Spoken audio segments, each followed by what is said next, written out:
Hello, good evening. Hello everyone. Yeah, good evening. Welcome to week 3 of this course. So today we'll mainly be discussing questions related to week 3, that is nearest neighbors. You can also ask questions about previous topics. So yeah, if you have to ask, you can just uh, unmute yourself and ask the question, or you can ask the questions on chat. Sir, your voice is not that audible, sir, clearly.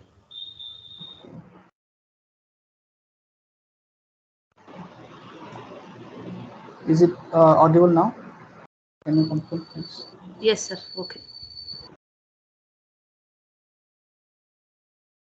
विद्यार्थ्यांना प्रश्न न विचारता ते जे काही लिहितात त्यातून शिक्षकांनी योग्य ते उत्तर शोधून घ्यावे.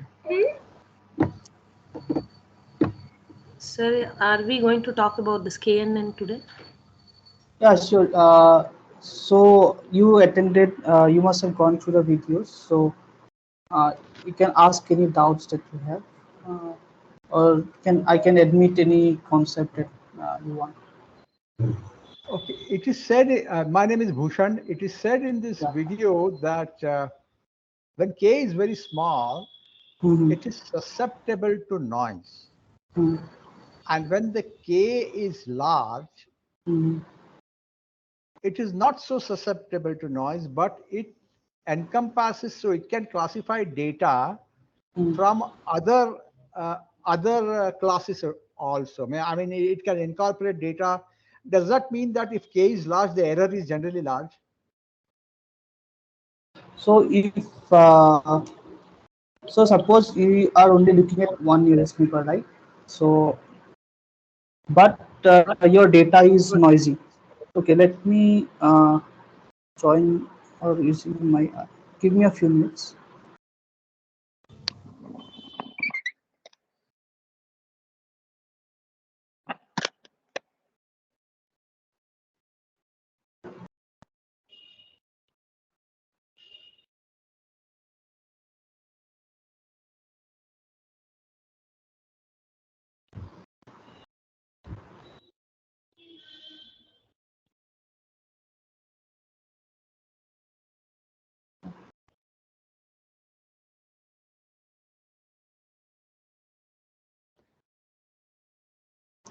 So suppose, yeah, we're looking at the case of one nearest neighbor, right?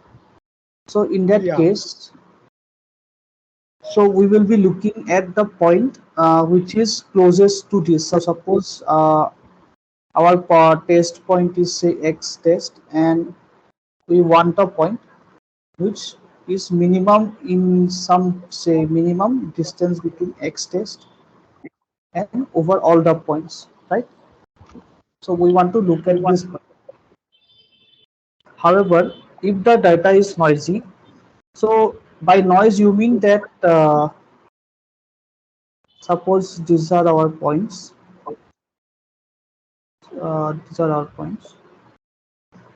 and this is the point in question.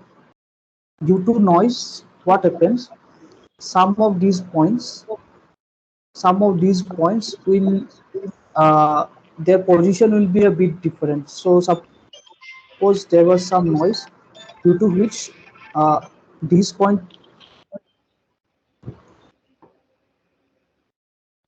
due to which this point is mapped to this point. So suppose that this is the noisy version of this. So in this case, this point will be closer to the test point instead of this one, which is not correct. So that's why it is said as if you are looking at only one nearest neighbor, then and our data is noisy, then we get a nearest neighbor which is not the exact actual nearest neighbor. So that's why we use more than one neighbor. So suppose uh, we are using say k equal to 3. So then we will look at this point, and this point, and we take the suppose we are doing a regression problem, then we take the average of their values. So in that case, the noise will be reduced due to the averaging over all lot of these values. So Okay. is that clear? Yeah, that's clear. Only one small this thing, that question mark which you have put, what is that? That is the noise, or that is the point which No. you want to predict? Yeah, this is your X test. Query point. Okay, This is the the X query test. point. Yes. And Query which is point. the noisy point here? So this is the noisy point, and suppose due to Okay. noise, it is mapped to some this location instead of this. So Okay. this But is your. how can it be a map to that location which is far away? So suppose we are talking about two-dimensional space, say. So suppose suppose x m is at location say 3 4, but suppose we have some noise say 0.2 0.3 something like that. So due to this noise, we'll have instead of a 3 4, we'll have say x at 3.2 and 4.3, which is a different location than this, right? So that's why Okay. instead of this, it is actually present at this point due to the noise. That's what I mean Uh, by mapping. Yeah. okay. Are outliers also called noise? Outliers are not noise because so by noise we mean any random amount or random numbers that is added to this. So outliers. So in this case, suppose you have a point and this point. So that is not a noise because this is our data set. But noise is some random process that has been added to this to our data set. Suppose during transmission due to some error in the transmission of the device and so on. So to conclude, when we say k equal to 1, it is sensitive to noise, means it can pick up noise and give you that as a prediction, then Yes, it should not. yes. So for this point, the correct answer should have been this, but due to noise, it sees that this is the nearest point. So due to this, it gives us a wrong result, which we did not Okay. want. That's why we Okay. Thank you. take a larger K and average over this noise. Okay. Okay. Okay. Thank you.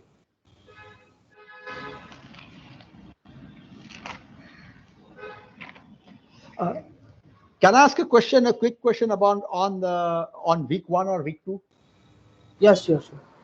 Yeah. See, that this bias and variance is now reasonably clear, but I have a small question, and Mhm. it is well known that when you have a high bias Mhm. and a high variance, then it is Mhm. an underfit. Mhm. Okay. Also well known that when you have a low bias and a high Mhm. variance, it is an overfit. Mhm. And when you have a low variance and low bias, then it is a very good generalized model. But what happens when you have a high So actually, bias and variance they are actually so bias and variance they are not directly proportional. You can say. So when I say that I have high bias, it means that we have a large training error, right? yes. So if we have a large training error, so that means it is or our algorithm is not even able to feed to the training data. So obviously it will not perform well on the test set. So Okay. that means it cannot have a high variance. By when I say high variance, we say that it is a small training error, too small training error, we can say. So that means it is memorizing all the noise in the training data. So we cannot have both of these at the same time. So if we have a high bias, that is we are almost not able to learn the training data or training model. We'll have a low variance because it is not able to fit to the training data. Or in reverse, if we have a low bias, that is it is able to learn the training data very well, then we'll have a high variance because it is almost overfitting to the training data. Okay. Is that clear? Yeah, high variance means overfitting to the training data. Yes. Okay. Okay. So suppose that the data is, suppose we are talking about a regression problem and Uh-huh. our data is like this, and suppose the model that we learn is say this is the model that we learned. So this is not a good fit, right? So that means we have a high bias in this case. And what Because about variance? yeah, so for variance also we can see that training loss or training loss is also, it is not able to fit to all of this data, so it has a low variance because it is not able to learn the this, it is not able to memorize these models. So when I talk about low variance, so suppose sorry, high variance, so suppose this is our data, and suppose our model is like this, so it will go here, here, here, here. So here it is able to exactly memorize this training loss, and you can say that there's a high variance. Why we say high variance? Because suppose our test data is somewhere around here, it is not able to then learn or predict this test value well. So this is a high variance between this and the training error that it has. Okay. This variance is the same as square root of standard deviation, same thing. Rather, standard deviation, square root of variance, same thing. Is it the same thing? Yes, it is the square root of standard deviation or standard deviation of the loss that we have, training loss, test loss that we have. Okay. Okay. Okay. Thank you. Thank you. Understood. Thank you. Okay. Hello. Yes. Actually, I have a doubt on the assignment one, week one, in a question number 4. Can you please take it or not? Okay. Let me look at it. Week one assignment one. This question was that training data increases, then how is the Okay. generalization error and training error will? When it is most likely to okay. So the correct answer is A. So amount of training data increases. Okay. Huh. So Actually, yeah. yeah, sure, go on. Actually, what I've understood from these lectures and some all the research on the online also, so I Hmm. found that on increasing the training data, so Hmm. generalization error should decrease because if we have more data, like we are not talking about the features. If we are talking about adding extra features, then there are chances that this will be model with overfit for sure. I mean, there are But high chances. But in normally increasing the data, I think the model should be able to learn better and generalize better. And in the internet also I have searched from different websites. So according to that, the answer should be C. So can you please elaborate it? so when I say about generalization error, this is your Yeah. training loss or difference between a training loss and a test loss. In roughly, this is the difference between a training loss and a test loss. So suppose we have a very high or say large number of we have some n samples, which is Okay. where n is large, right? So whenever n is large, because our algorithm is able to see more and more data, it will it will learn a better model because it is getting more information, right? So then Yes. our model will be good. So that means your training error will decrease, right? Okay. However, if you have, I think you have seen this learning curve, right? So this is your model complexity, and this is your error. So what happens is, suppose this is your training error. So by model complexity, suppose this is your number of samples, and this is your training loss, right? Training loss. So when we look at the test loss, it will also decrease at some point, but after some time, due to overfitting, because as the training loss decreases too much, the model goes into the overfitting region. So then the test loss will start increasing. So this difference is called the generalization error.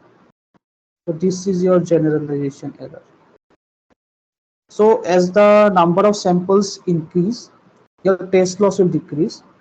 Even a train loss will decrease, so your generalization error will decrease. But after some point, when we go into this overfitting regime, so this is our overfitting regime, the test loss will increase, which in turn will lead to increase in the generalization loss. So this red one is test error and Red one blue is a one is test error. Yes, this is a train error and this is a test or validation error, whichever set you are using. Sir, but this can happen only during overfitting. Assume there is no overfitting. Hmm. In that case, Yeah, if our model say stops at this point, it does not go beyond this point. So in that case, the generalization loss will decrease. But yeah, since the question asks what happens when your samples increase, so it is not asking the number of samples stops at a certain point. As your samples increase, it will follow this trend. So this will training loss will decrease, but your generalization error will increase. okay, okay, okay, sir. Okay. Is that clear, Shivam? yeah.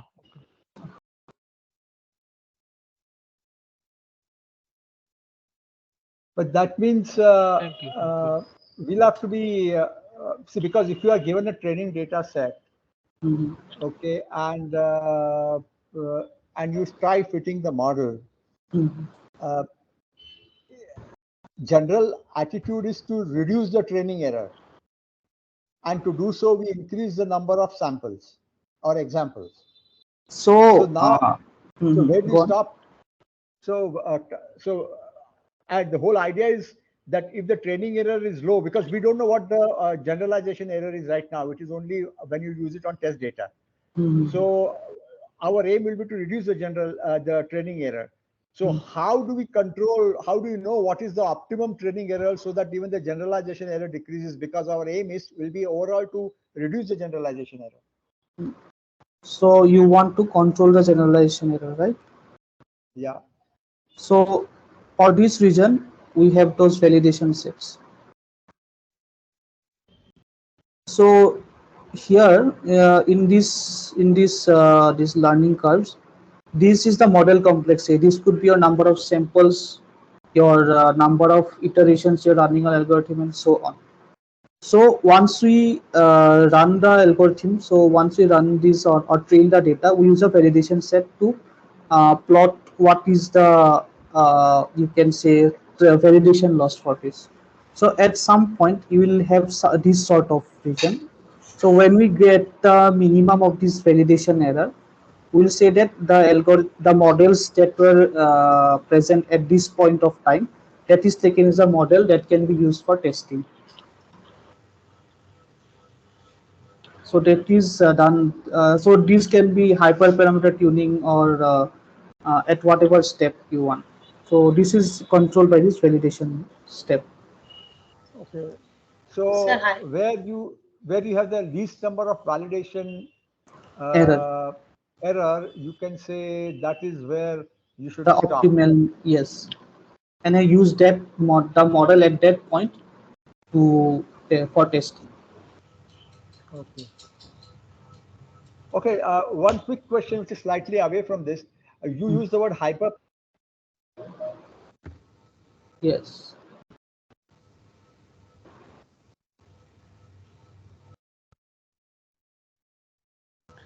Sir, one confirmation, sir. Yes. Parameter learning is our model. When we are doing model, we learn the parameters. And Right. hyperparameter is when we are doing the test or test testing, So that is when we tune hyperparameter. hyperparameters.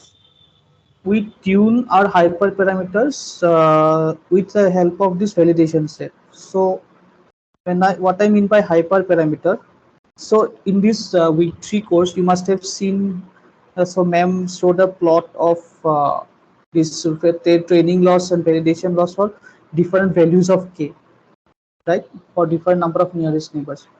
So that means we want to know what is the optimal number of users that we want to use for our problem at hand. So here k is a hyperparameter because we want to see at which k the validation loss is minimum or at which k our accuracy is maximum. So k is a hyperparameter for the case of KNN. Or if you are looking into say gradient descent type of algorithms, your learning rate is your hyperparameter. So these learning rate, these are user defined because we give these values. So to get these optimal user defined values, we use this hyperparameter tuning with the help of validation set.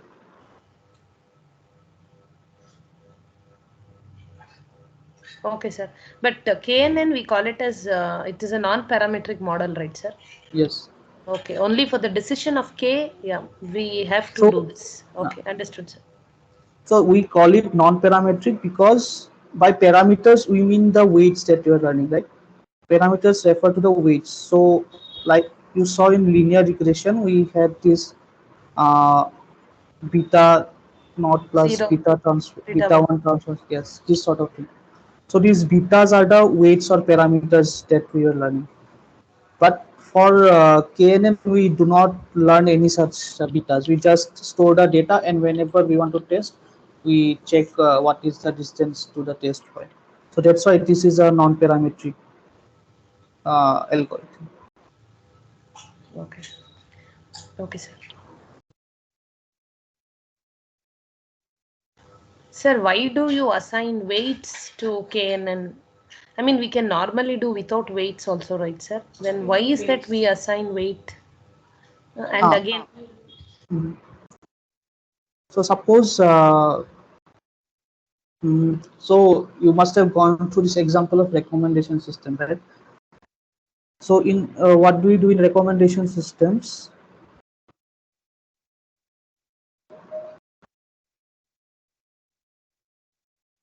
Uh, Given some user, say this is our user U, we get the recommendation for some user with respect to its neighbors, say P1, P2, and P3. Suppose this is U is similar to V with some value some U W1 V2. It is similar to V2 with some value say W2, and it is similar to V3 with some say W3. So here we don't want to give an average of this. We want to give an weighted average of this. Say W1 V1 plus W2 V2 plus W3 V3. So this could be due to the case that we do not means we were taking the similarity also into account instead of naively giving unweighted recommendations to user view. Was that what you were asking? yes, sir. Thank you, sir.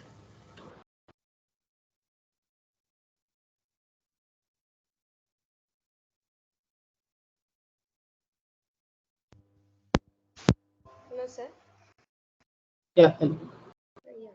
See, this model, we are saying that it's a simple model, it's a complex model, complexity, right? Mhm. So it depends upon what and all. That is, we are saying we are having this many number of training samples. So training samples in the sense we are going to consider so many instances. Then the instances consider so many number of parameters, that is features, all those things. So all those parameters getting confused. So you just tell me what is mean by complexity here. Okay. So when I say complexity of a model, so I will just take the case of regression problem. So this is your x, and you are trying to predict some value y. So suppose these are your points. Uh, so suppose you can have a model like this, or you can have some other model say like this. So what is the difference? So when I say our model is this one, this is our model. This is a very simple model, right? Because it is just dot product of some weight and your vector x. But when we say that this is our model, so this may be some polynomial function of w and x.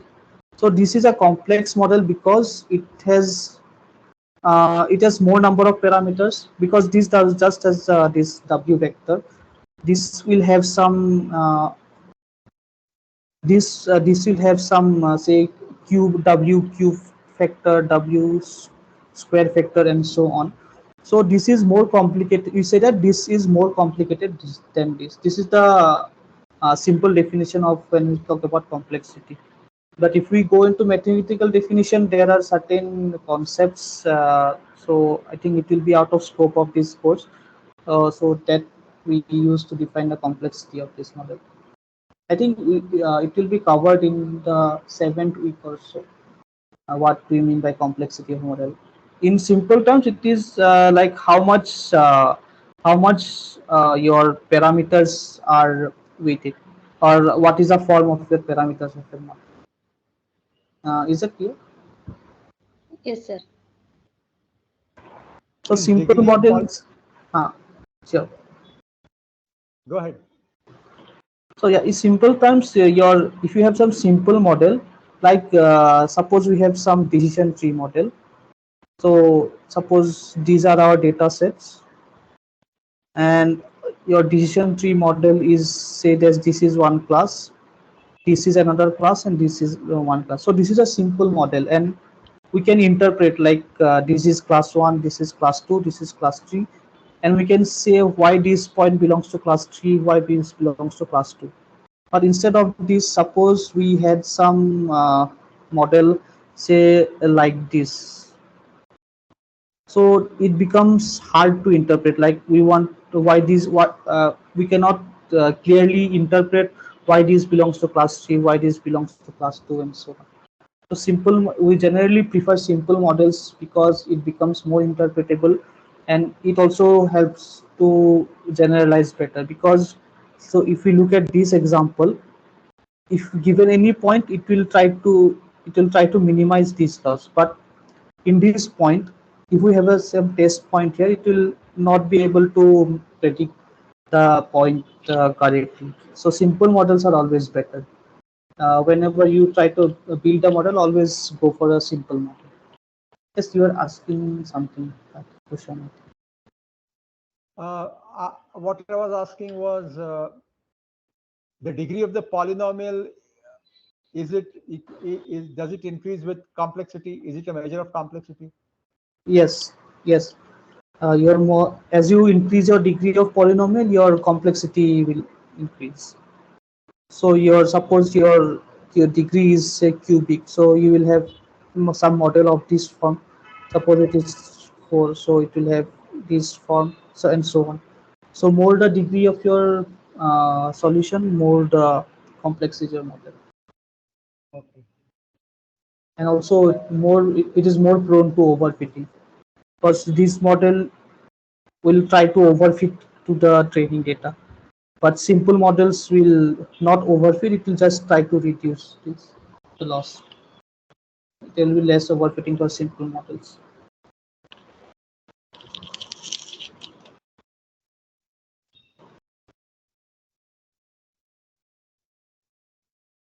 Okay, in week 3, we have got feature selection and feature extraction. Why are these two different? Isn't features extraction also a form of feature selection? I don't see what is the difference between the two. Though the methods are different, no doubt.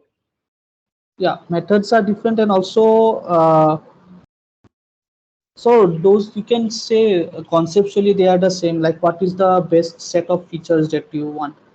So for feature extraction, I think we discussed about PCA and LDA type of algorithms, because we wanted to reduce the number of features. We wanted to get the most important uh, non-correlated features. Uh, and for feature selection, we were trying that was like more of a brute force type of method, because we were looking at each and every feature and what is its importance to the model. So conceptually they are the same, but to differentiate between the techniques, there's a this slight difference in their with the terms.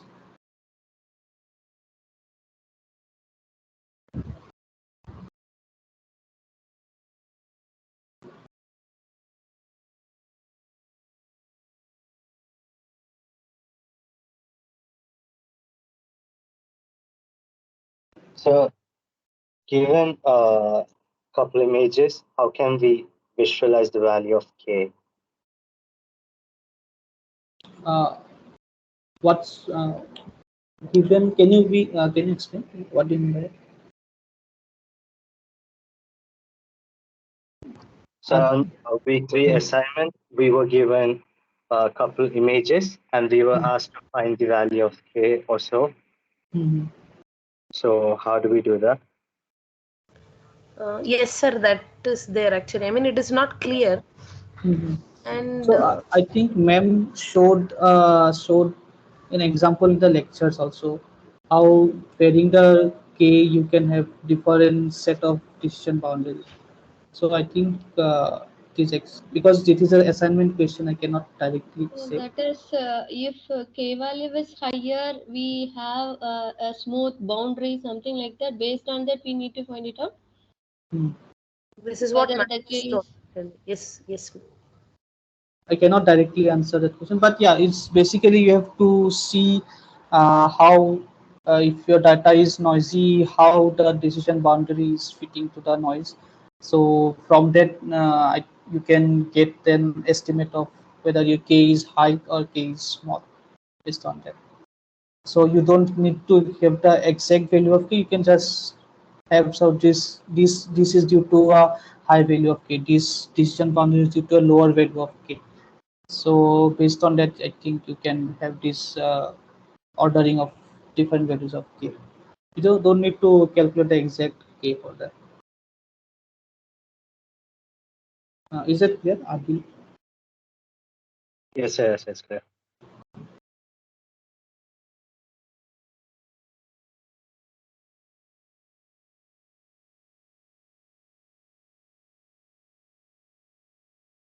So in KNN algorithm, the classes somewhere it has been represented as spherical classes, right? Spherical classes.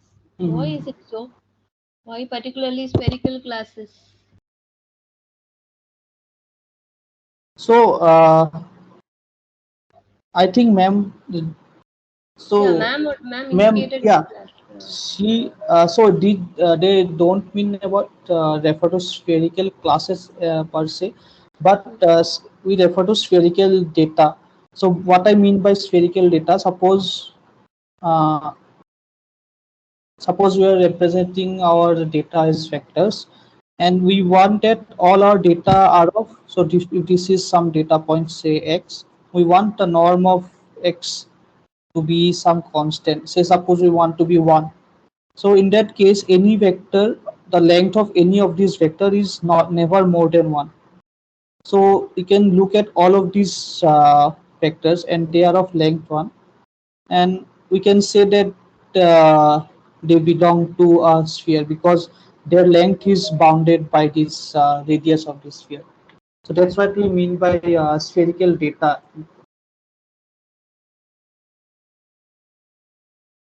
Does that answer your question? Yes, yes. So there are regions we want to bound this length because we have to look at the similarity, right? So suppose some feature, say f1, has a range in say 100 to 500. So any 2 points can have say xi minus xj whole square can be like say 400 square. And if you have another feature, say which ranges between 0.1 and 0.5, so the range of this, say this xj bar can be between 0.4 square. So in this case, your f1 will dominate your, because we are just adding over these differences for each of these features. So in this case, your larger features will dominate and your lesser features will not contribute much. So we don't want that to be the case. That's why we we normalize our data to have this sort of properties, so that all of these values are of the same range or scale. Yes, sir. Clear.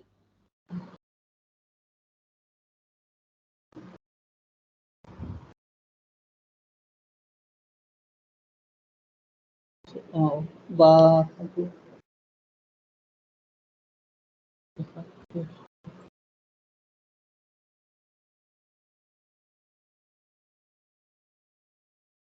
So Balaji, can you clarify what do you mean by higher or lower?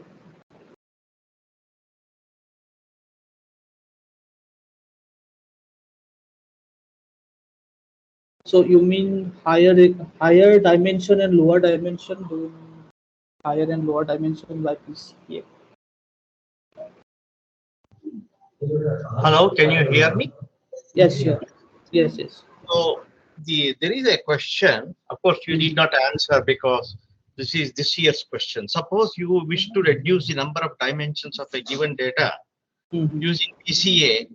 What is the following statement correct? Higher means more regularization. Higher means less regularization. I don't understand this in the context with PCA.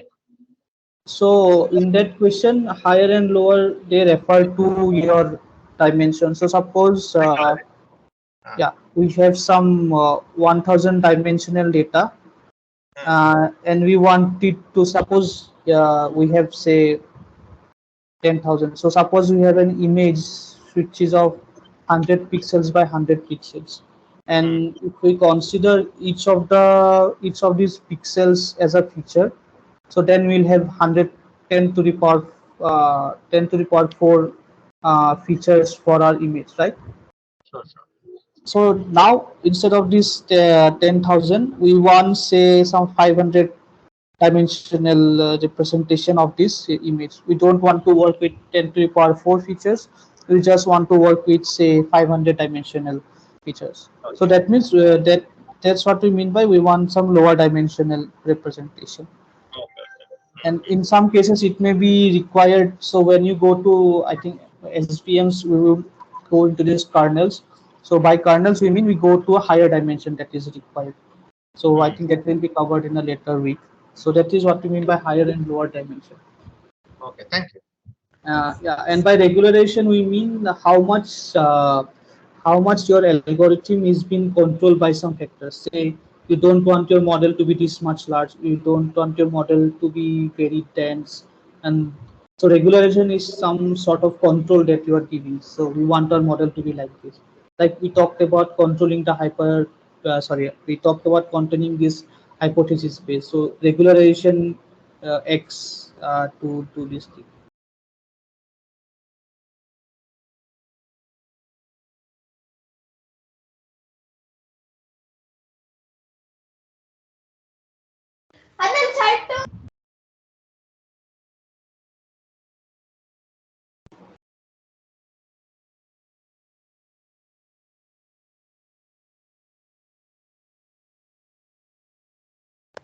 Sir, in decision tree even we had come out with this regularization, right, sir?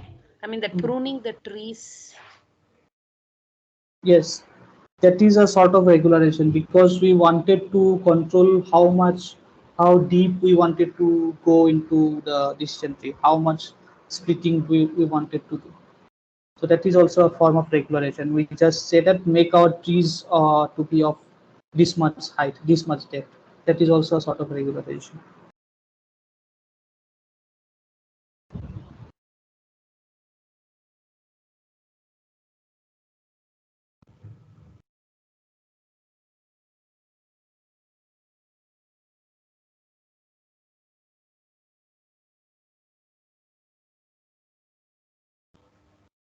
Sir, here regularization means, sir, in KNN.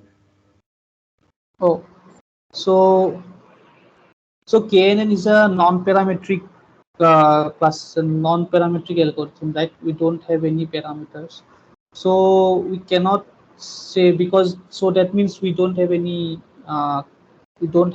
to control. So we cannot have any regularization on this. I'm not sure about this question, but I think We cannot have any regularization on this. So let me confirm.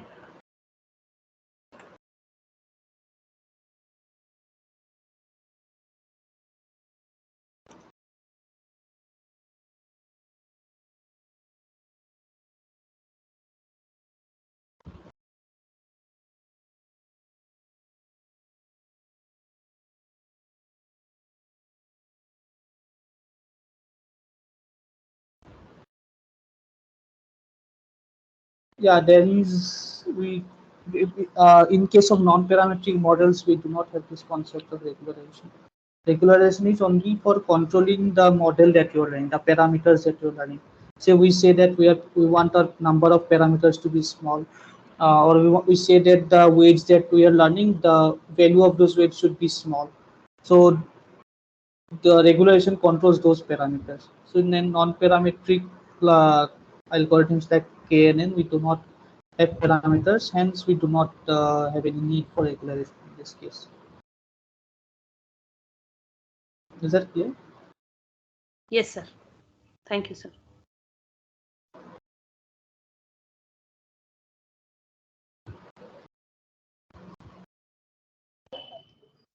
I have frankly not understood really very deeply this concept of regularization. I mean, it is technically fine, but what is it? Okay. So okay.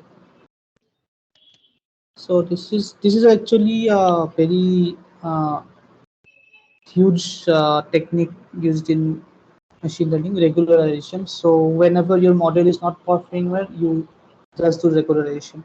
So let us take the problem of linear regression, right? So because that is where this concept comes in.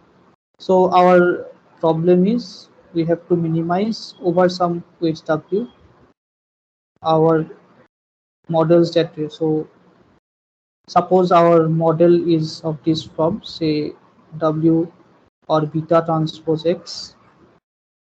For convenience, I am dropping this beta naught term. So we want this. So this is our regularization, sorry, linear regression problem. We want to minimize, we want to learn these values beta such that this is minimized. So if we learn this, so beta will be a vector. So suppose x, our x is a say d-dimensional vector. So our beta will also be a d-dimensional vector, right? Yeah. Because So this is a both x and beta both will be column vectors. yes. Whenever we talk of vectors, for convenience, we assume that all these are column vectors. So those are just notational things. You can have beta to be a row vector. So for notation, I am saying that all of these are column vectors. So it will have some values, say 2, 3, 10, 20, and so on. So it means that it is weighing the first feature with a weight 2. It is weighing the second feature with weight 3, and so on. So if we expand this beta transpose x term, so suppose our x is say x1 to xt, right? So our beta transpose x1 will be 2x1 plus 3x2 and 20xd. So here if you take the norm of beta, so by norm of beta we want to mean the what is the length, in some sense what is the length of beta. So this norm of beta is given by 2 square plus what is this quantity plus 20 square. So in this case our beta will have norm of beta will have some value, say I don't know, maybe 30 or something. I'm just guessing. Okay. So suppose we say that we want our model to be small. So beta is our model because these are the learned parameters. This is our model. We want our model to be small.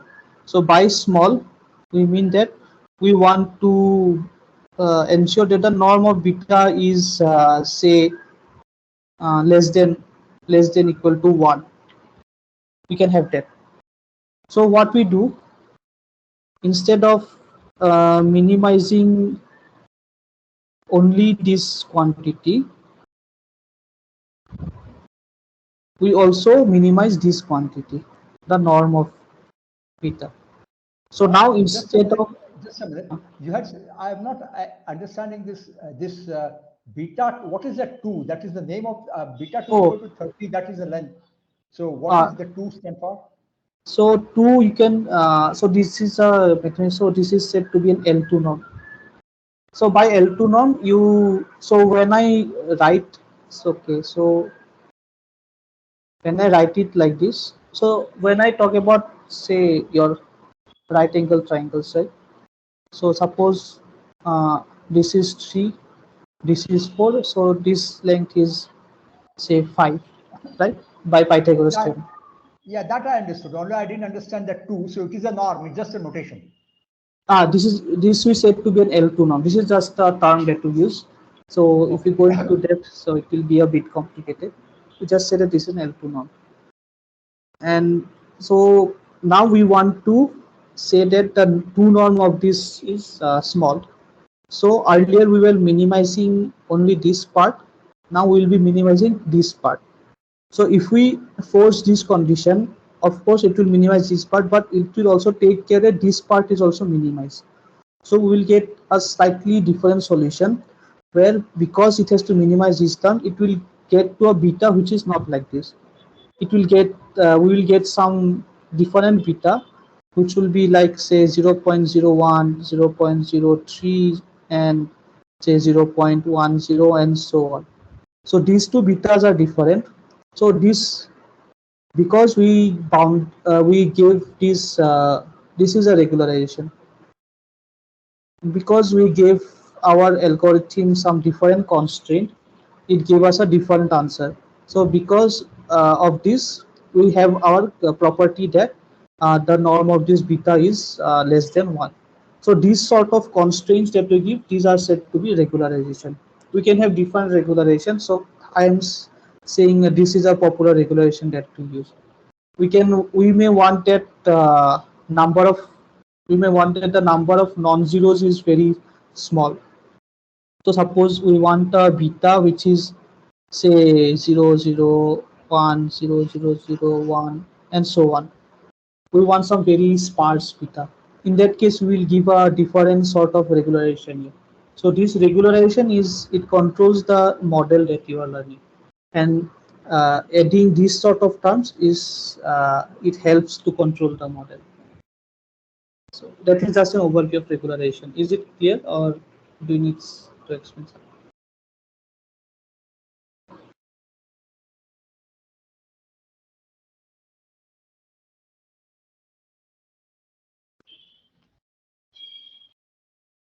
So one can say that the purpose of regularization is to reduce the total error. That is your not to reduce the error, but control the type of model that you are learning. So we talked about hypothesis space, right? That instead of searching over this whole hypothesis space, we only want to look at a subset of this hypothesis space. So reduce the number of hypotheses and make them more relevant. Yes, we want to control the type of hypothesis or type of model that you are learning. Regularization is basically a sort of control. Okay. Thank you. So can we come to PCA now? Yeah, sure. See, we went through the videos, and the videos are more qualitative. So is PCA just a qualitative concept, or is it that if there are 10 features, how is there any formula or something by which you can reduce the 10 features to 5? Because all that is not there. Is it outside the scope of this course, or what is it? So we can have I will go to this PCA. So suppose we have two features. Suppose we have two features, x1 and x2, right? And suppose these are our points.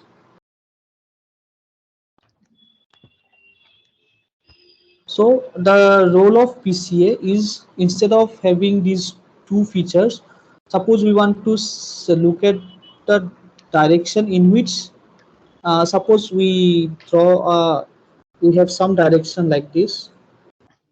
We have some direction like this, and we want to project these points to this line. So it will look something. It will look something like this. So if this is your this point,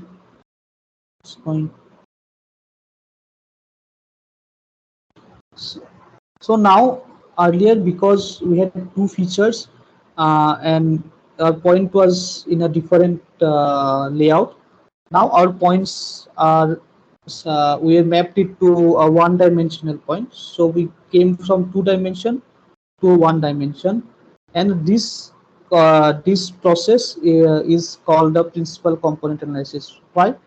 Because if you look at this direction, here the variance of these points is maximum. Like uh, this, we could have also looked at this vector, right? Uh, we could have projected to this vector. In that case, if you projected to this vector, a lot of these points will be close together, and you cannot say much about this. Just here, suppose the difference is say between 10 and 20, and here the difference is not much, say from 1 to 2. So looking at this vector, you cannot say much about the spread of these points, but looking at this vector, we can say that the points are spread out somewhat like this. So this is a dimension reduction technique. We came from 2 dimension to 1 dimension, and what we did, we maximized the variance of the data. So this is a direction. This is a direction that, because we are looking into this direction. So this is the direction that maximize the variance in the data.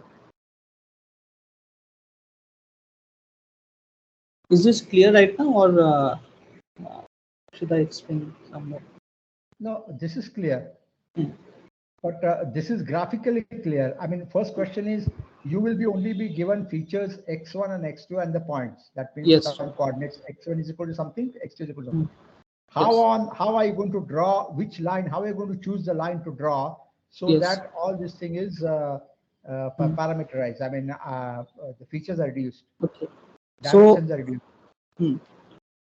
So suppose this Dimension means features, right? Dimension and features are same. Dimension means how many features you are using. So Okay. suppose we have your house data set, you will have some area, your location, and so on. So suppose you have house, location, and say age of the house. So you have 3 features. So we can say that your feature has dimension of 3. Is that clear? Yeah. So generally we see that your data matrix is represented by some X. So X is a n cross d matrix. That means it has n number of points, and each point has d dimensions. So that means your number of features is d. So what we do, first we center the data. By center we mean we subtract the mean of this data.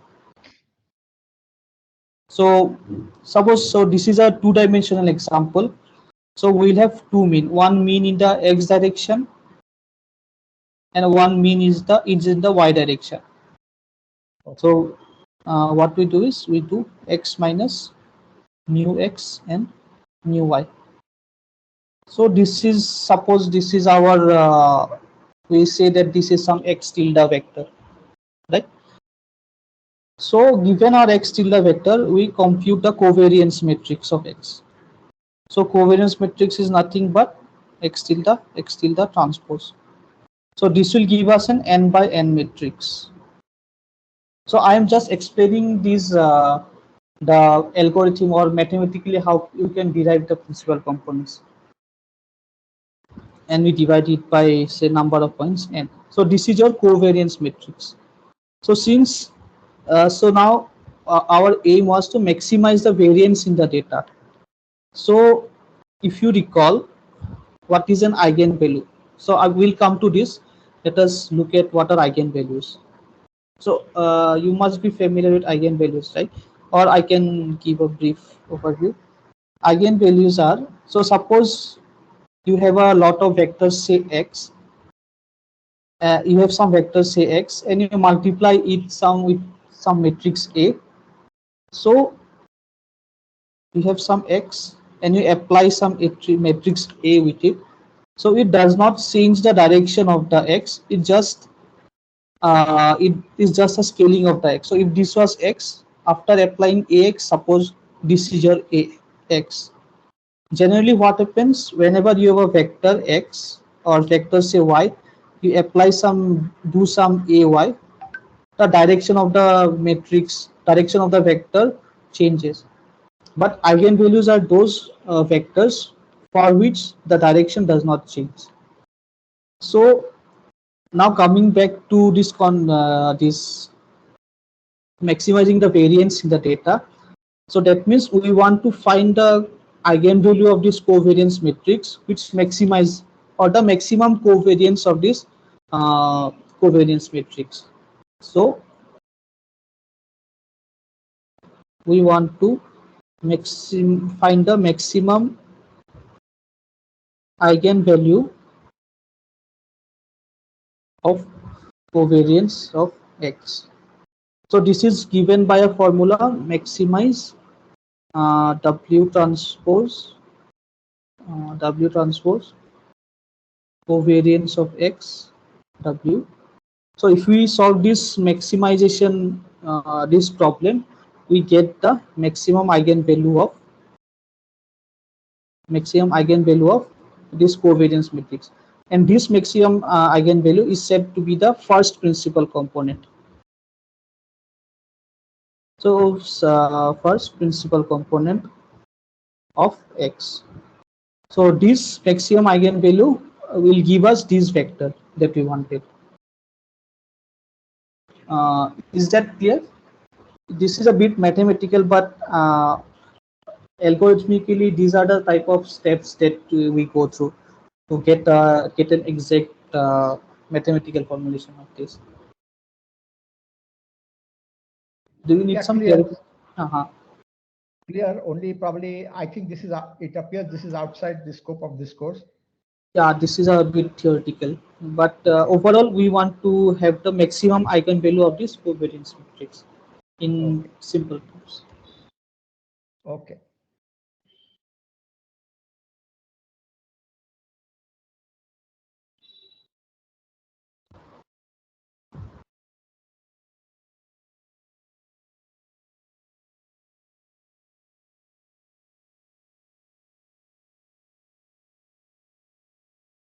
Balaji is asking how many norms are there?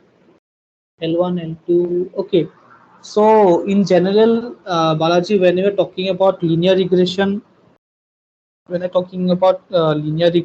we are just concerned about L1 norms and L2 norms. We do not go more than that. So the ones that we saw, if we have some regularization of this form, say we want to have this type of regularization, we say that this is an L2 regularization. So if we bound the one norm of this, we say this is an L1 norm regularization. And sometimes we can have both the L2 and the L1 regularization also. So these are the three types of norms that are generally used. Other than that, we don't go higher than this. Okay. So I was thinking there may be LN type of regularization. We don't know. So, yeah, theoretically we can do, but in practice only these type of norms are used. Thank you. So in PCA, you said about maximizing the variance, right? Mm-hmm. So any constraint is there? How much we have to maximize it? This much percentage if I increase, I can get a better model like that. First of all, there is no concept of maximizing the variance. We have to find the direction which has a maximum variance. We don't have to maximize this.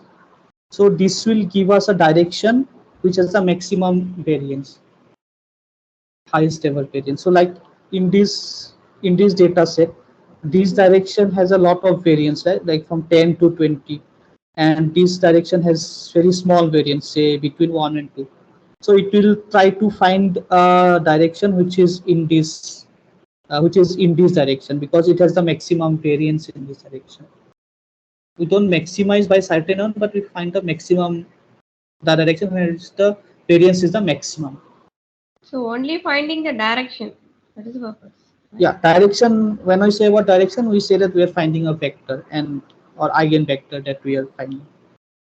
Okay. Okay. Thank you.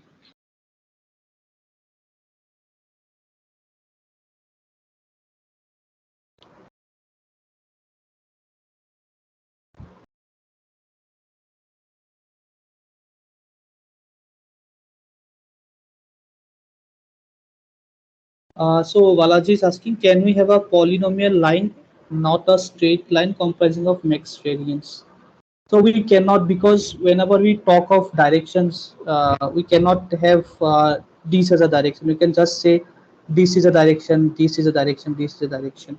So no, we cannot have a polynomial concept of direction, because whenever we talk of direction, we want to say what is the direction of this or a unit vector that we have. So that can only be straight, like straight lines.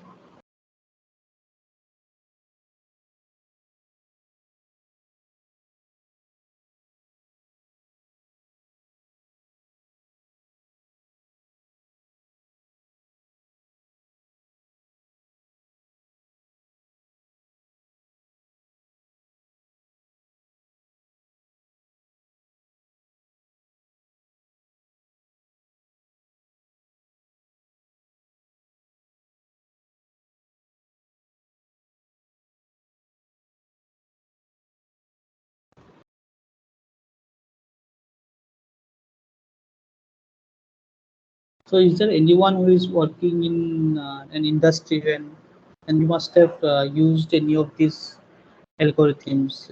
Is there anyone who has working on who has used this sort of softwares or something like this?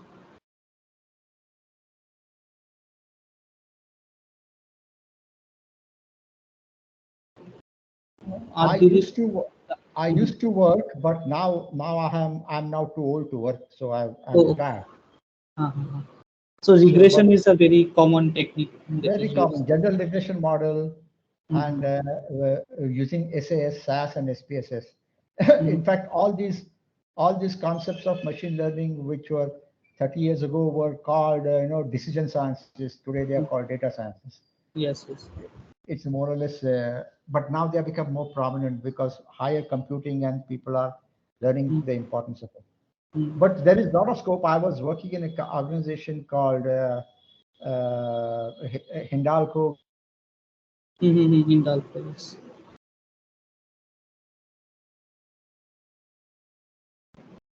Sir, can you tell something about this LDA? Yeah, go ahead. LDA. Okay. So LDA is a linear discriminant analysis. So when we are looking at this DCA, so suppose we had this many points, and so suppose these were the points of different classes, and we saw that we can project this to some direction in this. Suppose this is the first principal component that we have. So if we project it to this, our data will look something like this. So x, x, x, x. Okay, I took a very good example. I should not take this example.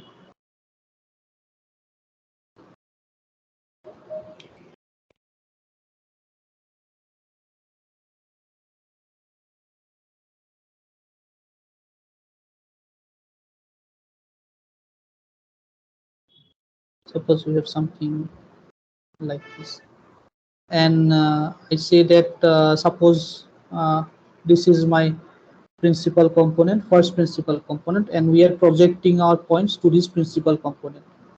So suppose once we project it, our projections look like this. So this will be red,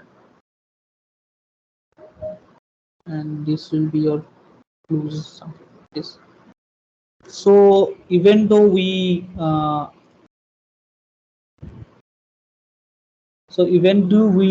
got to a lower dimension, we cannot these objects are not we cannot say anything about their classes. We cannot say separate these by this and this. It does not preserve class information. So what we want is we want to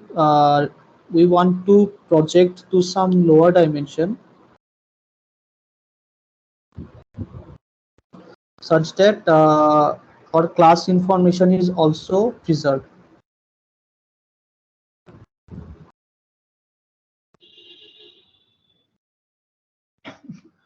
But why do you need lower dimension for that? Yeah, because so dimensional reduction is very important. So like we were talking about this image, right? We had 10,000 dimensions, and 10,000 dimensions are not really, you cannot run an efficient algorithm on this much of directions. So if we say that only 500 dimensions suffices for this type of problems, we can, why not do it in a lower dimension, because our algorithm will be more efficient in that case. That's why we talk about this lower dimension, because we want to make our algorithms more efficient. Okay. So now, so earlier our problem was just finding a lower dimension. Now we have a constraint that we project to a lower dimension, and at the same time we also preserve the class information. So now what we do, we look at some. So suppose this was our problem.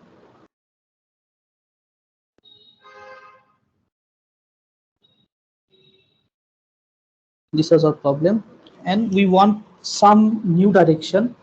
Say some. So what could be some direction for this? So suppose we have some direction. This is a very hard example. So suppose we take some direction like this. Maybe I'm not. Yeah, I took a bad example again. So in that case, we want some separation of this sort. We want the red points to be on one side, and we want the blue points to be on other side of this. So we want something of this sort. So this LDA is another dimensional reduction technique, which which reduces the dimensionality that you have, and say you preserves your class information at the same time. So this is the difference between your PCA and dimensional reduction. So when we say that we want to have this separation, we want to have that say suppose we take the average of these points, right? Suppose these averages come at this point, some average, and we also have some averages of this point. So suppose this is the average point. So because we want to make this separable, we want to maximize the distance between these classes. So maximize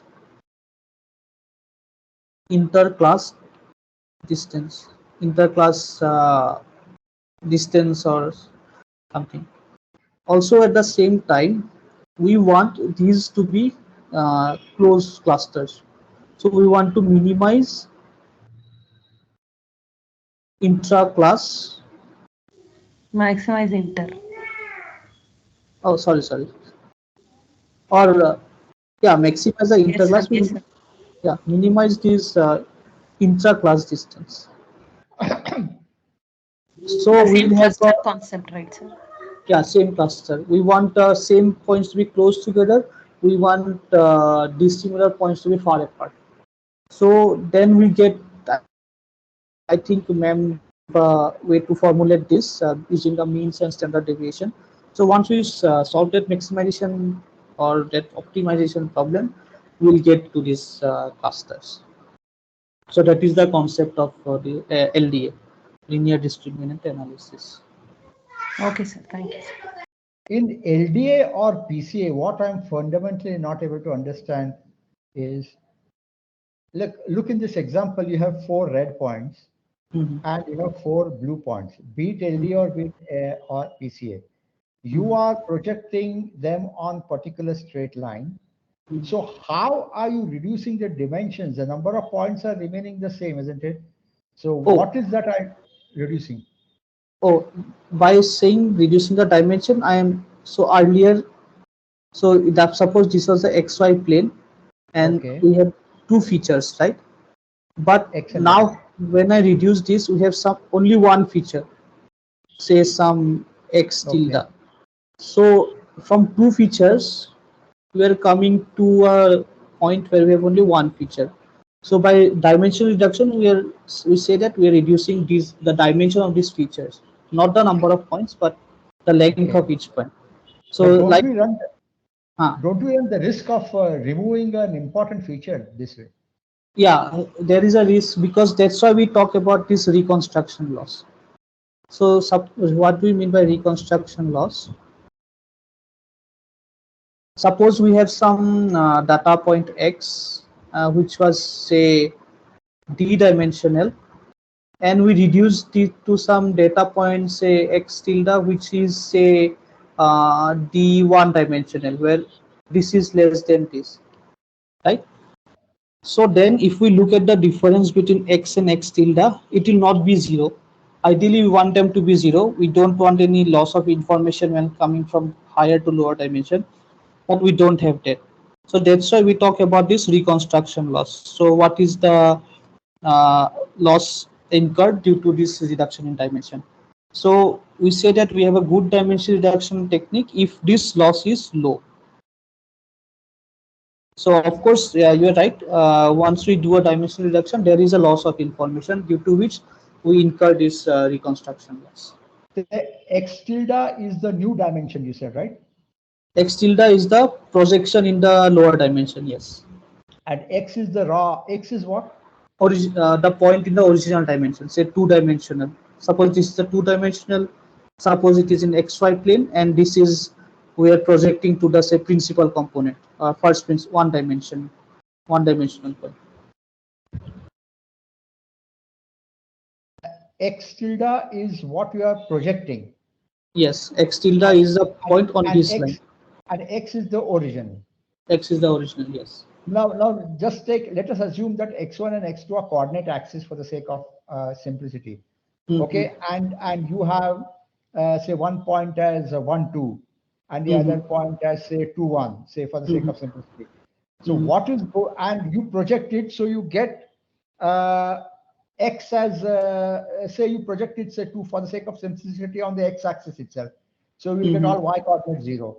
So in that case, what will be X minus X dash? How will you put it? So we'll have some optimization algorithm on it, right? So suppose we are running some say linear regression on this. So we'll have some W transpose X on the original point, and we have some say W1 transpose. Suppose we're projecting it to point 2 on the original this axis. So this will give us the quality of. So this will be a real number. This will be a real number. This will also be a real number. So then we can say what is the loss in the quality of our model because of this, because of projecting it to a smaller dimension. Okay, is that, and that, yeah, and that loss is measured in what, in something like variance or something? No, we just said that this is a, so we can take a square of this loss, or can just take an absolute value of this loss. We just, in general, we just refer to it as a reconstruction loss. Okay. But this reconstruction loss is not covered in this course, I suppose. This is not mentioned anywhere. I think ma'am mentioned it once or twice, but yeah, I don't think it is in the, I'm not sure if it is in the slides. Okay. So this just measures the quality of your approximation. Okay.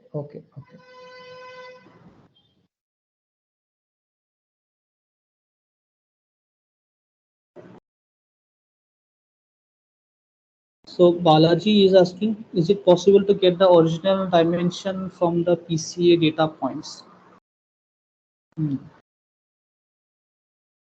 It is possible to get the original dimension because PCA is just a linear operation that you are using. So linear, you're just multiplying the points with a matrix. Say some P transpose X is equal to X prime. So it is possible to get an inverse of this and get to the higher dimensional point.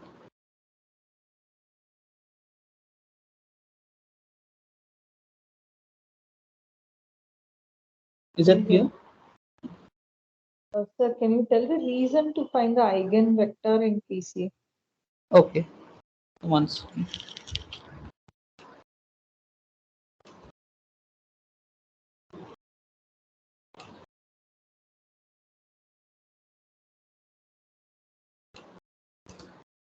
So in PCA, yeah, we were looking at maximizing the variance in a certain direction, right? So that means we're looking at some direction. So whenever in linear algebra or in case of matrices, whenever we talk about direction, we're talking about vectors. And these eigenvectors are special type of vectors related to a matrix that they don't change the direction if we apply some matrix to it. So because we want to find the maximum direction of this variance, it translates to finding the maximum eigenvalue of this covariance matrix.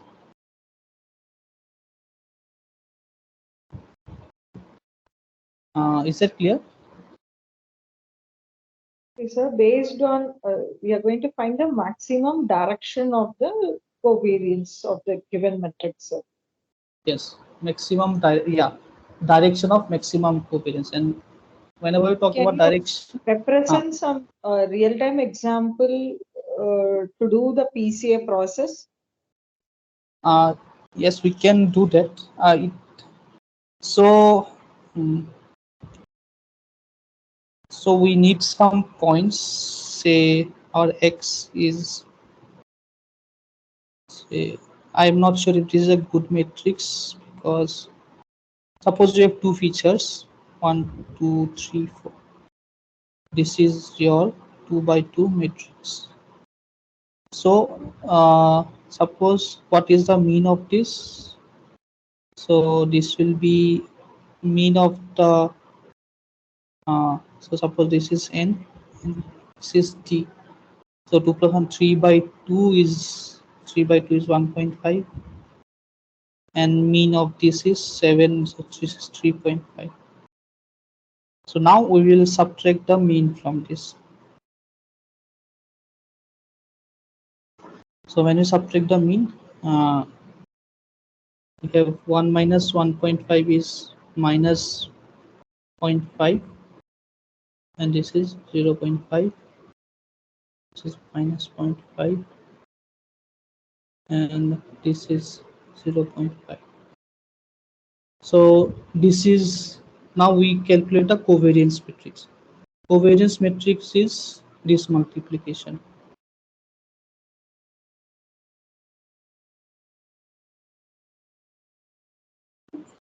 Again, I think the matrix is of a special type, so if you had other values, it would have been better, but yeah. So when a transpose of this, so if we do a transpose of this, it will be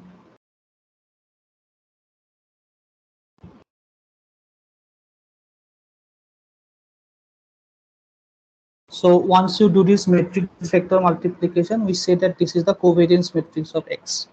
Then you find the maximum eigen. So for finding the eigenvalue, there is a special algorithm that you have to go to. You have to solve certain equations. So it's a bit cumbersome to write it down. So in you can code it up in Python. So I don't want to go into that because it takes some time to compute that. But basically, these are the steps. Is it fine, or should I go forward with this?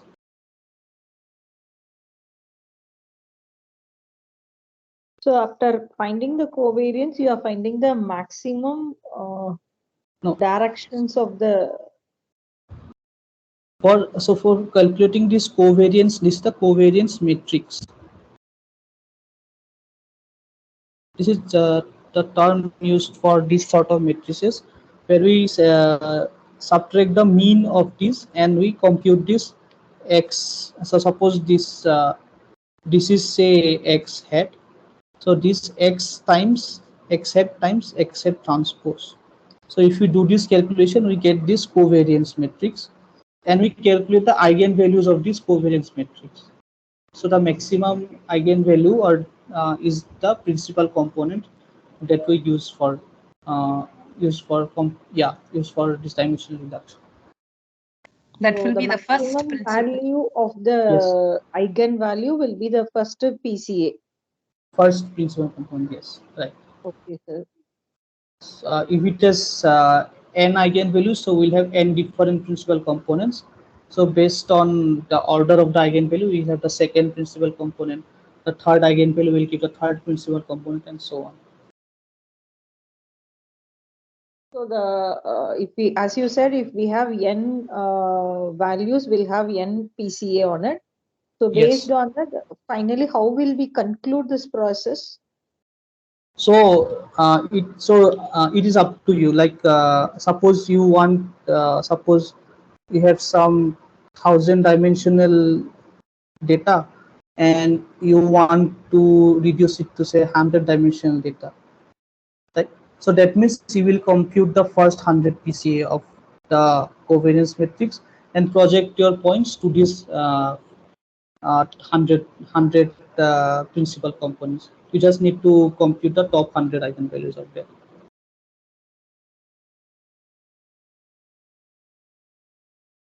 Is that clear? Yes, sir, it's clear, sir. So to reduce the dimension based on the highest value of the eigenvalues, we are identifying the PCA values. Yes. So in essence, it says which features are most important, and we are just keeping the 100 most important features. We don't require all the 1000 features.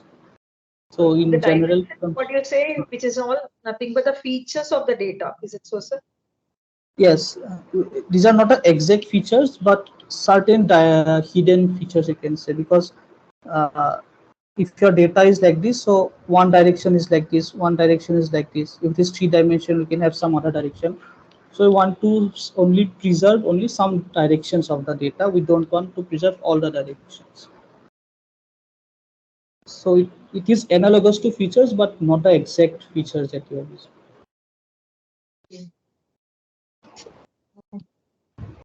So practically, when we have an image recognition concept, can we apply to this PCA process to go for the image dimension reduction? Sure. Suppose you have an image X. You compute the mean of X. Then you compute X minus mu X. Then you compute the covariance matrix of this X using this, and then you compute the principal components of this covariance matrix or eigenvalue of this covariance matrix. So then once you have these principal components, you multiply your X with these principal components. So now instead of say some 500 plus 500 dimensional, you will have some say 50 dimensional. It's because of this. So you have to follow these steps to get a lower dimensional representation of your image. Okay, sir. Thanks a lot.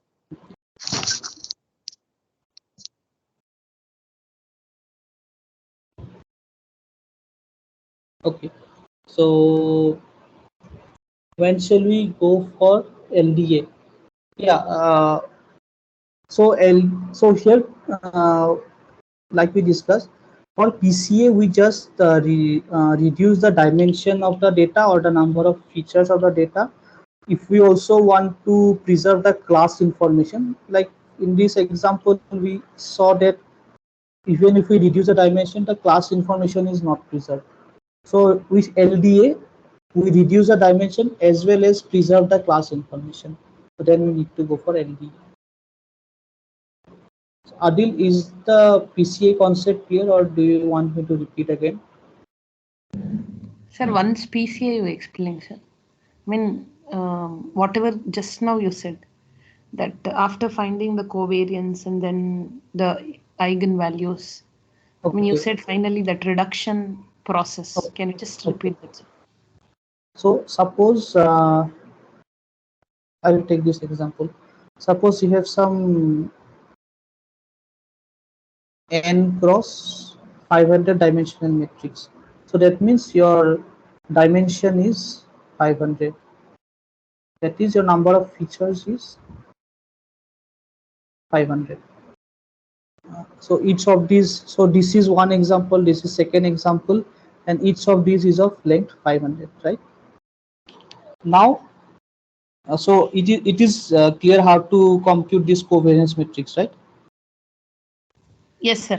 Oh, so the covariance matrix, this will be of size n into n, because we are doing this x times x transpose, it is a size n by n.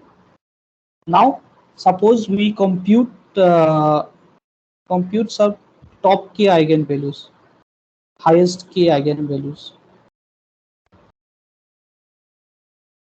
of this covariance matrix, and each of these eigenvalues we stack them on top. Suppose we get this, so this is your first eigenvalue, say suppose we name them say p1, this is your second eigenvalue, and so on. So this is your pk.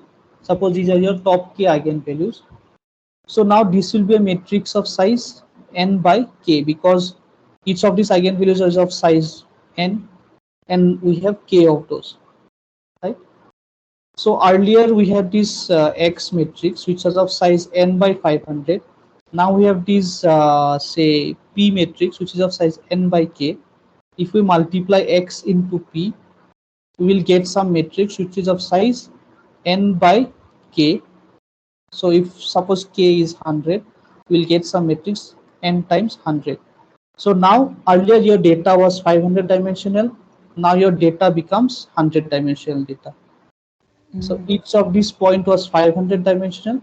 Now each of the points in x dot p will be 100 dimensional. That is, we are at a lower dimension. Okay, Is sir. that? Yes, sir. Sir, that covariance matrix, whatever you wrote, that is again n cross 500 only, right, sir? N cross n. So because our x tilde that we get, it is n cross 500. So x tilde transpose will be 500 cross n. So if we multiply x and x transpose, x tilde transpose, we'll have an n cross n matrix. So this is an n cross n matrix. Okay, okay, understood. Thank you, sir. Thank you, sir.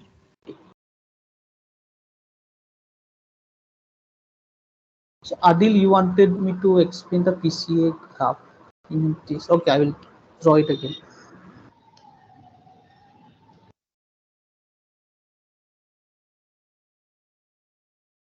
So suppose these are our points, and we want to, so suppose earlier we had two-dimensional features, say x1 and x2. Suppose this is your height and this is your age,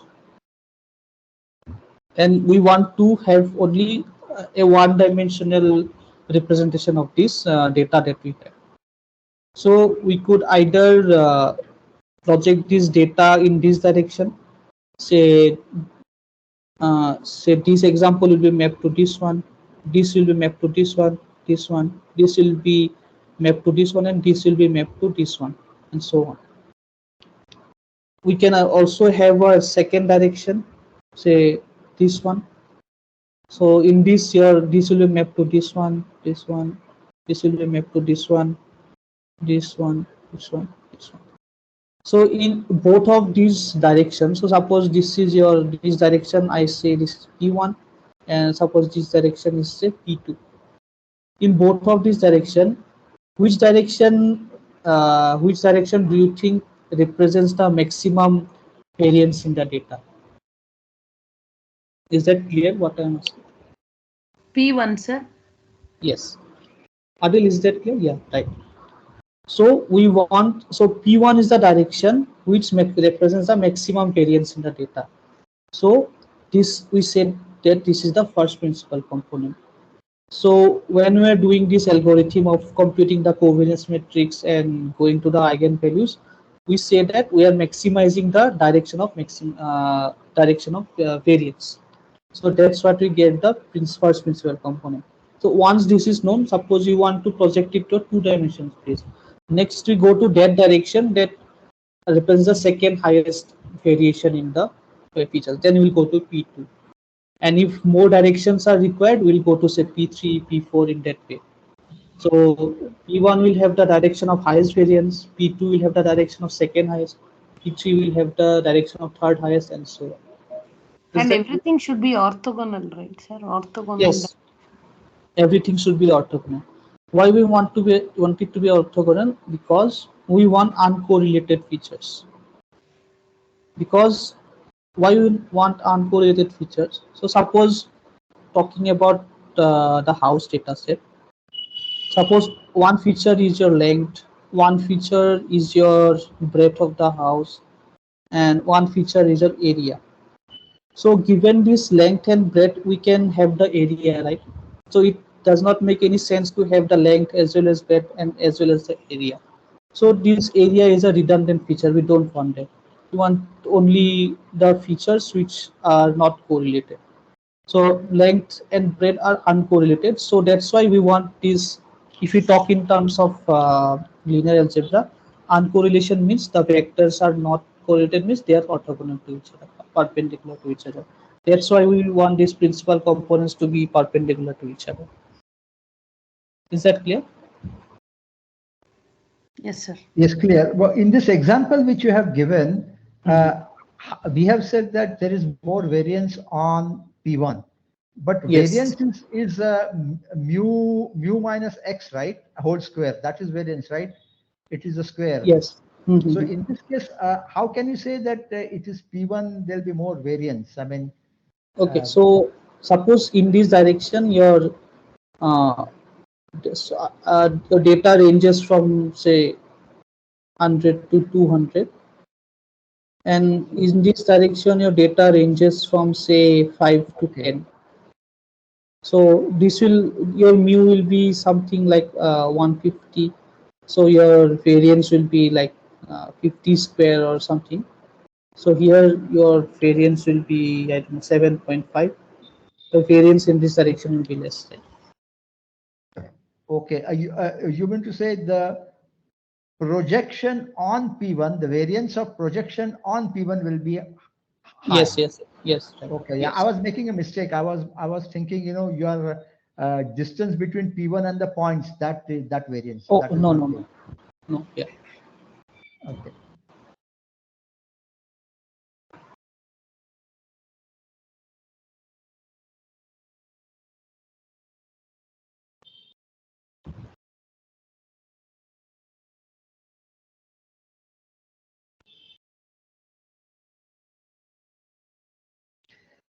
See, there are some questions in the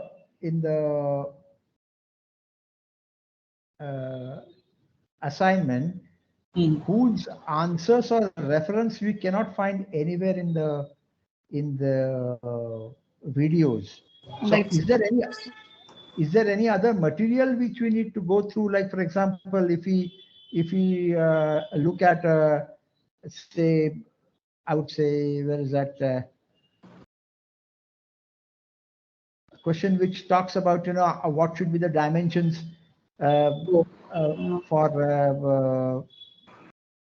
I think go on. Like, if you have say 20 dimensions, then what, or n dimensions, then what should be the amount of what is called, let me see, I'm not able to locate the question. Here it was, like, if you have a 20 class classification problem, what is the maximum number of discriminant vectors that can be produced by LDA? So in the videos, I couldn't find any reference to such a material.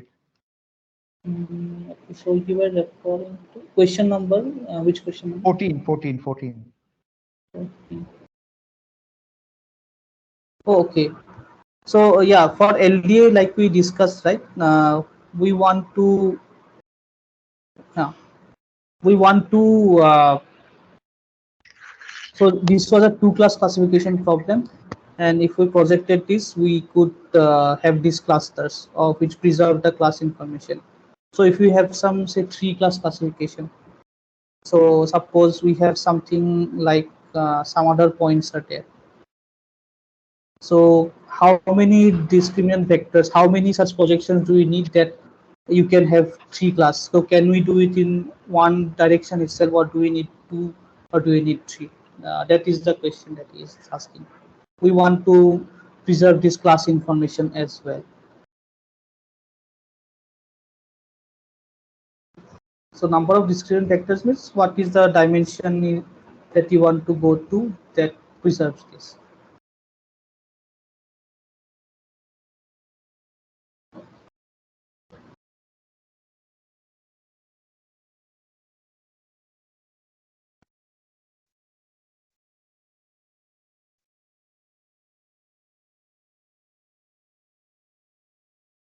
So Balaji is asking, can you please explain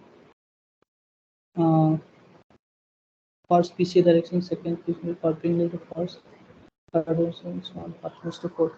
Yeah. So Balaji, when we are talking about this, so I can only show you an example. Maybe I'll show you an example of some 3D data. So suppose our points are like this. So like this. So one direction of PCA could be say like this. One direction of one principal component could be perpendicular to this, say like this, and one PCA could be perpendicular to this, say like this. So let's say this was our first principal component, this was our second principal component, so third principal component. So if we have a 3D space, we'll have three principal components, and we want that the second principal component is perpendicular to the first principal component. We want the third principal component to be perpendicular to the second principal component, as well as perpendicular to the first principal component. So if we have 5-dimensional space, we'll have 5 possible PCAs or 5 possible principal components. Then we want each of these to be orthogonal to each other. Yeah, beyond that, yeah, it is hard to imagine. So that's why we incorporate those in the optimization problem. And yeah, so you can visualize this in, you can just think of a 3D space when you're thinking about high dimensional space, but basically the concept is similar. This concept of covariance and correlation, are they anyway related or are they same?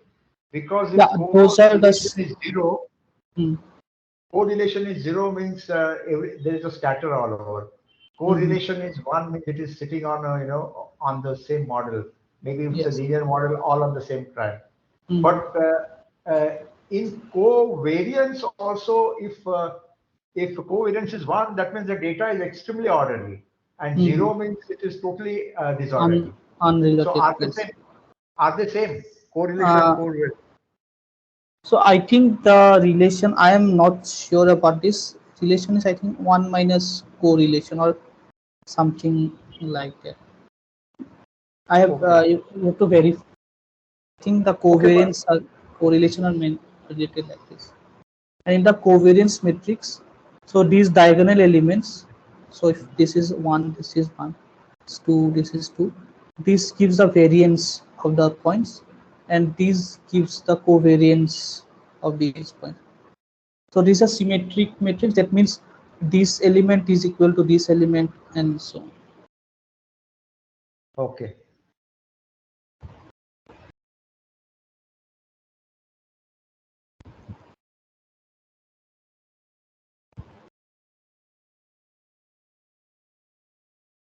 Isn't it higher covariance could lead to higher correlation? Yes, you can say that, because suppose you have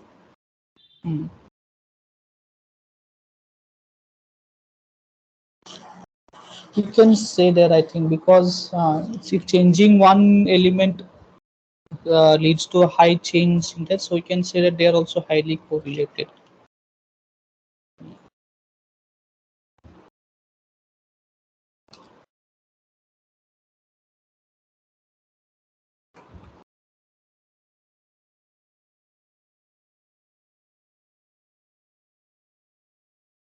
These are, yeah, those are similar terms, you can say.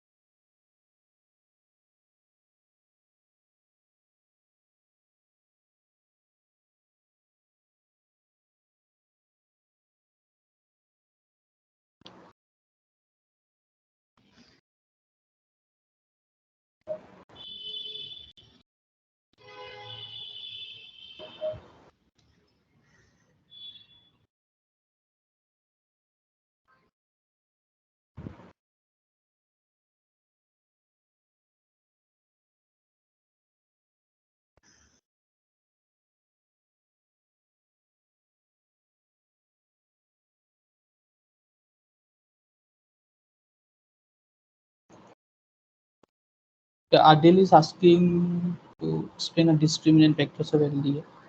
So LDA is similar to PCA. It is also a dimensional reduction technique, but here we reduce the dimension from say 2 to 1, and also we want that these points are separated.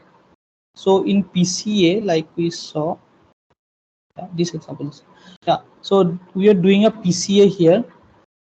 We were reducing it to one dimension, but this class information was not preserved. That is, we cannot separate this red and these blue points. But if we do an LDA, we go to this lower dimension, and also in the lower dimension we can separate these red points and the blue points. So that is the difference between. So this is a discriminant vector, you can say, first discriminant vector. You can, yeah. So that is the difference between PCA and LDA. Yeah, Balaji. Yeah. So I think in sklearn, so we have this sklearn library. So you can call, there is a function for PCA. You can just call this PCA fit.transform, PCA.fit and PCA.transform, and you can give how many principal components you want to have, say n equal to 2. So you can just call this function and it will give you the top end principal components space.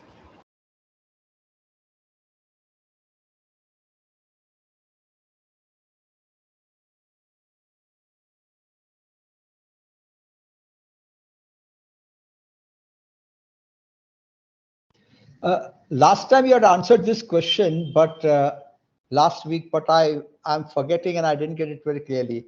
This Python codes which are given, you said what we do, we have to do, we have to go to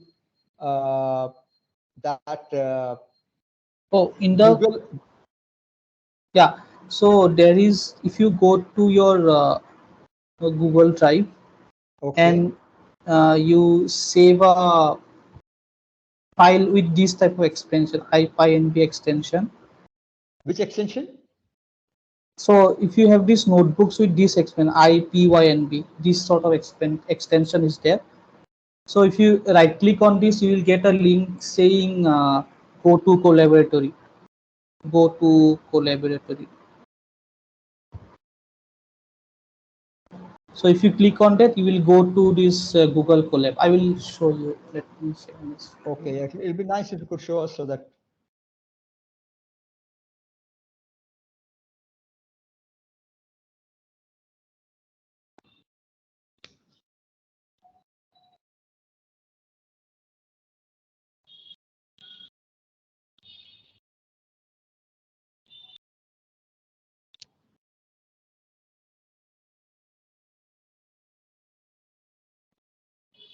So is my screen visible? Yes.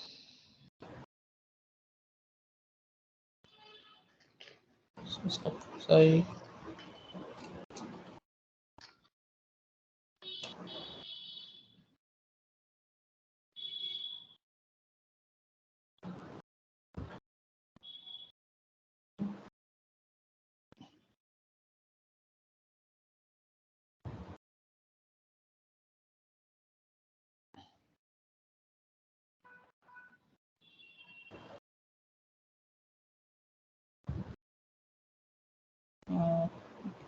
Me.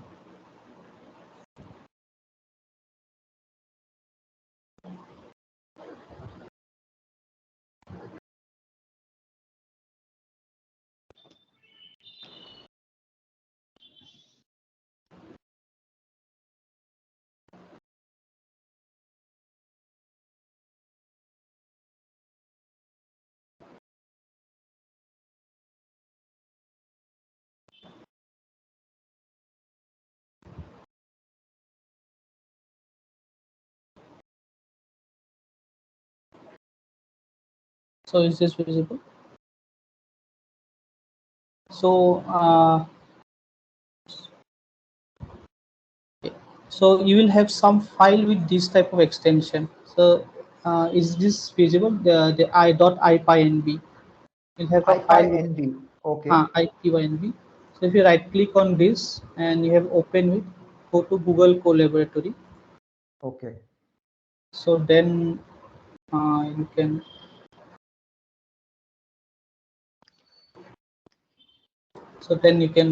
have it go to connect. It will connect to some online CPU and GPU if you want. If you want to use a GPU, you have to go to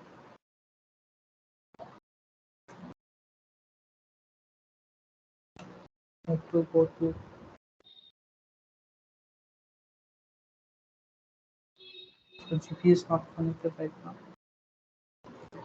Go to change runtime type. So if you want a GPU, just click on GPU, and then it will allocate a GPU. So you can run your code on GPU also. Okay.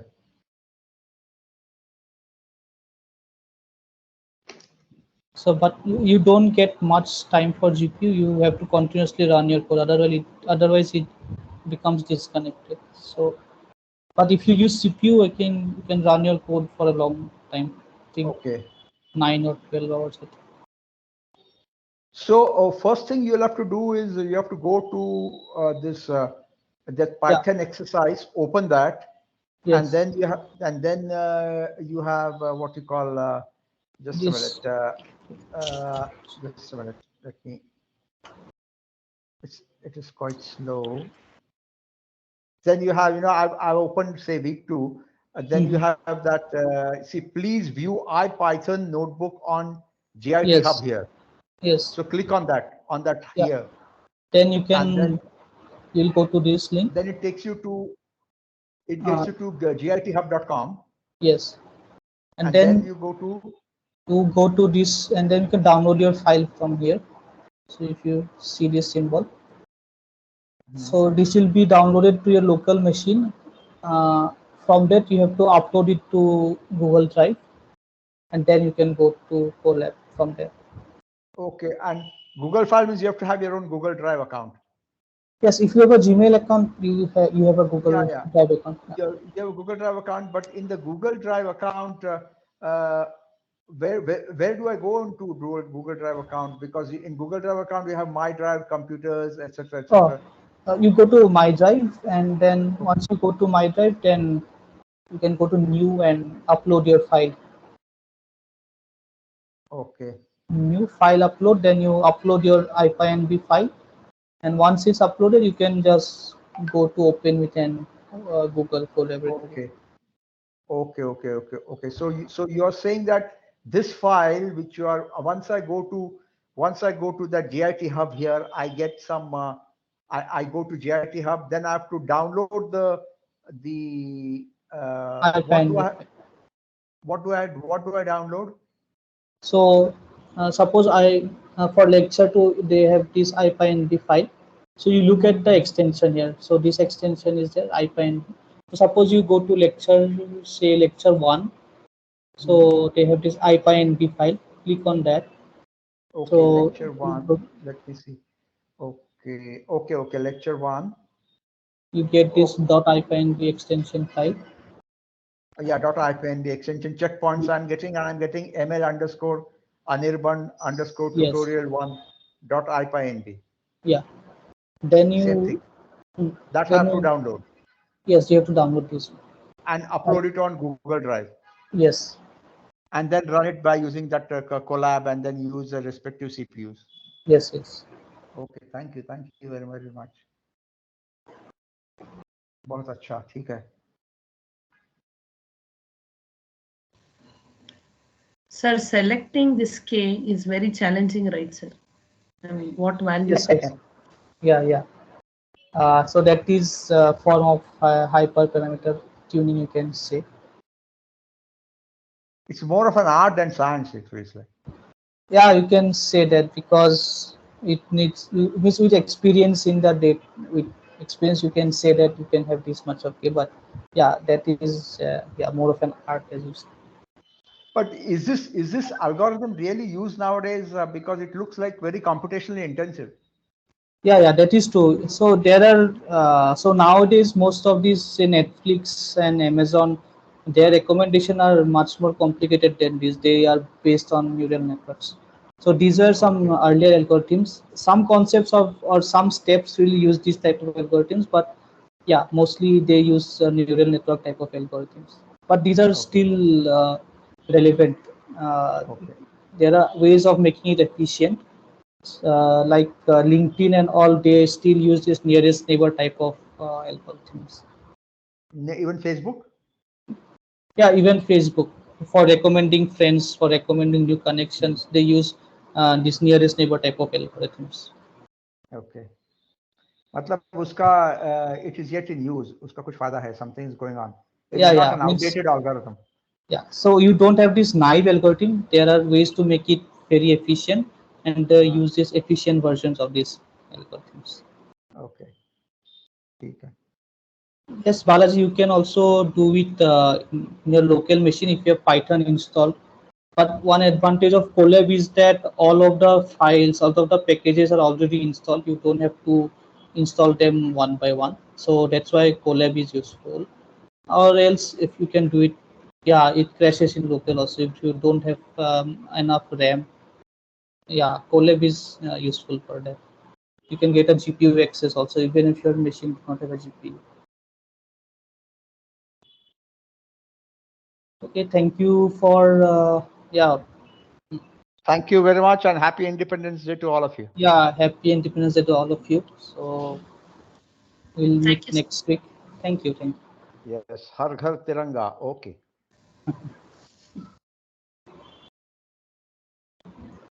See you. Bye-bye. Bye-bye.